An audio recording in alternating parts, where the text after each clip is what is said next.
सोनं चांदी गुंतवणूक विश्लेषण. नमस्कार. आजच्या या व्हिडिओमध्ये आपण एका अतिशय महत्त्वाच्या आणि सध्या प्रत्येक गुंतवणूकदाराच्या मनात असलेल्या विषयावर सविस्तर चर्चा करणार आहोत. सोनं आणि चांदी महाग असतानाही लोक गुंतवणूक का करत आहेत? दागिने, नाणी, बिस्किटं की ETF नेमकं काय फायदेशीर? तज्ज्ञ ETFला सर्वोत्तम पर्याय का म्हणत आहेत? जर तुम्हीही सोनं चांदीमध्ये गुंतवणूक करण्याचा विचार करत असाल तर हा व्हिडिओ शेवटपर्यंत नक्की पहा. कारण आज आपण कोणतीही अफवा नाही, कोणतीही वेगळी माहिती नाही, मुद्द्यांवर आधारित संपूर्ण विश्लेषण पाहणार आहोत. सोनं चांदीचे दर गगनाला भिडले तरी गुंतवणूक का वाढतीये?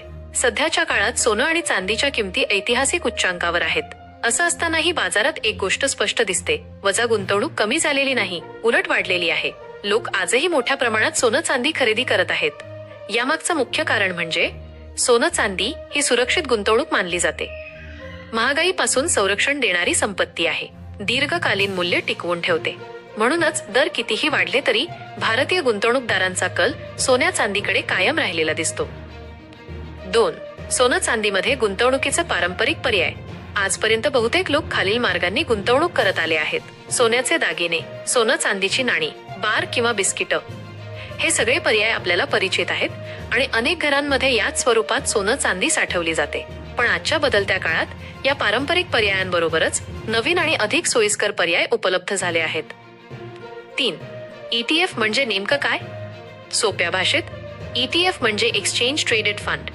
सोने आणि चांदीचे ETF म्हणजे असे गुंतवणूक फंड जे शेअर बाजारात शेअर सारखेच खरेदी विक्री होतात, ज्यामध्ये प्रत्यक्ष सोनं चांदी खरेदी न करता गुंतवणूक करता येते, जे सोनं किंवा चांदीच्या किमतींचं प्रदर्शन फॉलो करतात.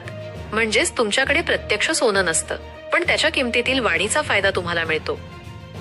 4. ETFला तज्ज्ञ सर्वोत्तम पर्याय का म्हणतात? गुंतवणूक तज्ज्ञांच्या मते सोनं चांदी ETFचे काही मोठे फायदे आहेत. कमी रकमेपासून गुंतवणूक ETF अतिशय कमी पैशात खरेदी करता येतात. मोठी रक्कम एकाच वेळी गुंतवण्याची गरज नाही.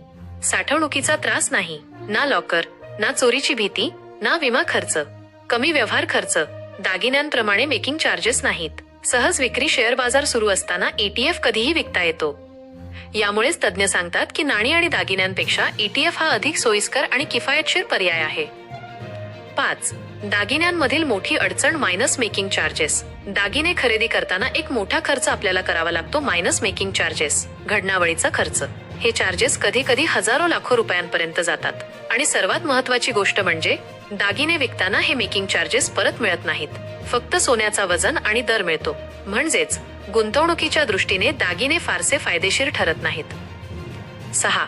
सोनं चांदीच्या किमतीत झालेली प्रचंड वाढ. आकडेवारीनुसार धातू 1 जानेवारीचा दर, 26 डिसेंबरचा दर.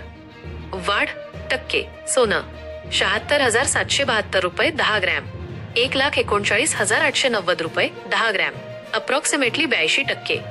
चांदी 87,300 रुपये 1 किलो, 2,40,300 रुपये 1 किलो, अप्रॉक्सिमेटली 175%. ही आकडेवारी पाहता गेल्या वर्षभरात गुंतवणूक करणाऱ्यांना प्रचंड फायदा झालेला दिसतो. 7. गुंतवणूक कशावर आधारित असावी? तज्ज्ञ सांगतात की सोनं चांदी कोणत्या स्वरूपात घ्यायचं हे तितकंसं महत्वाचं नाही. महत्वाचं आहे तुमचं ज्ञान आणि तुमची सोय, तुमची वैयक्तिक गरज आणि तुमचं आर्थिक ध्येय. प्रत्येक व्यक्तीची गरज वेगळी असते, त्यामुळे गुंतवणूकही वेगळी असू शकते. 8. ETFचे अतिरिक्त फायदे आणि म्युच्युअल फंड. ETF हा सर्वोत्तम पर्याय ठरण्यामागे आणखी काही कारणं आहेत. कमी मूल्याच्या युनिट्स आणि शुद्धतेची 100% हमी. कोणताही देखभाल खर्च नाही. म्युच्युअल फंडातून गुंतवणूक. ज्यांच्याकडे डीमॅट अकाउंट नाही ते म्युच्युअल फंडाच्या माध्यमातूनही सोनं चांदी ETF मध्ये गुंतवणूक करू शकतात. 9. प्रत्यक्ष सोनं घ्यायचं असेल तर आणि विक्रीची प्रक्रिया. जर तुम्हाला प्रत्यक्ष सोनं चांदी जवळ ठेवायचं असेल तर दागिन्यांपेक्षा नाणी किंवा बिस्किट हा अधिक चांगला पर्याय आहे, कारण त्यात मेकिंग चार्जेस कमी असतात. ETF विकणं सोपं का?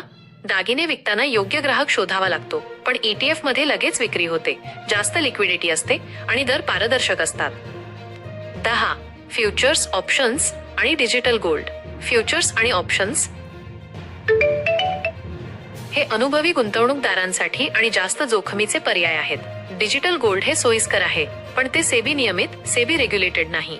म्हणूनच तज्ज्ञ नेहमी ETF सारख्या सेबी नियमित उत्पादनांचा सल्ला देतात.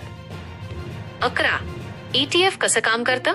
ETF अनेक गुंतवणूकदारांचे पैसे जमा करतो, त्यातून मालमत्तांचा पोर्टफोलिओ तयार करतो आणि इंडेक्स किंवा किमती ट्रॅक करतो. तुम्ही तुमच्या डीमॅट अकाउंटमधून अगदी शेअर प्रमाणे याची खरेदी विक्री करू शकता. निष्कर्ष तर संघर्ष योद्धा मित्रांनो, आज आपण पाहिलं की सोनं चांदी महाग असतानाही गुंतवणूक का वाढतीये, दागिन्यांमधील तोटे काय आहेत आणि तज्ज्ञ ETF ला सर्वोत्तम का मानतात. जर तुम्हाला हा व्हिडिओ उपयुक्त वाटला असेल तर लाईक करा, शेअर करा आणि चॅनलला सबस्क्राईब करा. हा व्हिडिओ फक्त माहिती आणि शैक्षणिक उद्देशासाठी तयार करण्यात आलेला आहे. कोणती करण्यापूर्वी स्वतःचा अभ्यास करा किंवा आर्थिक सल्लागाराचा सल्ला घ्या. तुम्हाला यातील कोणत्या पर्यायात गुंतवणूक करायला आवडेल, कमेंट्समध्ये नक्की सांगा.